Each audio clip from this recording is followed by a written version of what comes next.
તો જય માતાજી મિત્રો, હું યુવરાજસિંહ ગોહિલ રાજકોટથી. હું અમારી ડેઇલી લાઈફ રૂટીન વિશે તમને જાણકારી આપી. હું જોબ કરું છું, ટેક્સી ચલાવું છું અને રાતના રેપિડો પણ કરું છું. બાઇક હોય, કાર હોય, ગમે તે રીતના. આજનું પહેલું પિકઅપ હતું રાજકોટની લીમડા ચોક આવેલી હોટેલ. ત્યાંથી એક મેડિકલ ઓફિસર જે પોતાનો મેડિકલ લાઇનના પ્રોડક્ટ રાજકોટના દરેક મેડિકલ સ્ટોર ઉપર પોતાનું સેલ્સ વિશે જાણકારી આપીને અમે દરેક મેડિકલ રેખડા. ત્યારબાદ જો આ સાહેબ હતા દર વખતે આપણા ટેક્સીમાં આવે છે અને દરેક મેડિકલ સ્ટોર ઉપર વિઝિટ કરે છે.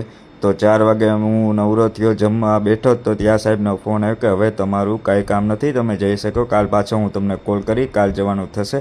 તો ત્યાંથી ભોમેશ્વરના ફાટક જઈને માધાપર ચોકડી આવેલી મારા ભાઈની હોટેલે ચા પાણી પીને તેની સાથે વાતચીત ગપ્પા મારીને ત્યારે સાંજે આરામ કરીને ઉઠીને સાંજના જાગીને મેં રેપિડોનું નાનકડું 22 રૂપિયાનું રેલનગરમાંથી ન્યા ભાડું કર્યું. ત્યારબાદ રાતના પાછા 11 વાગે બધા મિત્રો હોટલે ભેગા થયા, બધાનો હાલચાલ દિવસનું પૂછ્યું અને રાતના પાછું 10:30 આડેગાળે એક રેપિડોનું રેલનગરમાંથી ભાડું પડ્યું અને એને મૂકવા જવાના હતા જલારામ હોસ્પિટલે.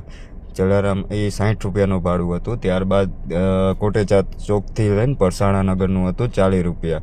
એ ભાડું પતાવ્યા બાદ કે નીંદર ઊંઘ ફૂલ આવતી, આખો દીનો થાક હતો, તો એ ભાડું કમ્પ્લીટ કરીને હું ઘરે રેપિડોનું ડિવાઇસ ઓફ કરીને ઘરે ચાલે ગયો. તો જય માતાજી મિત્રો, કાલ પાછા પડશું.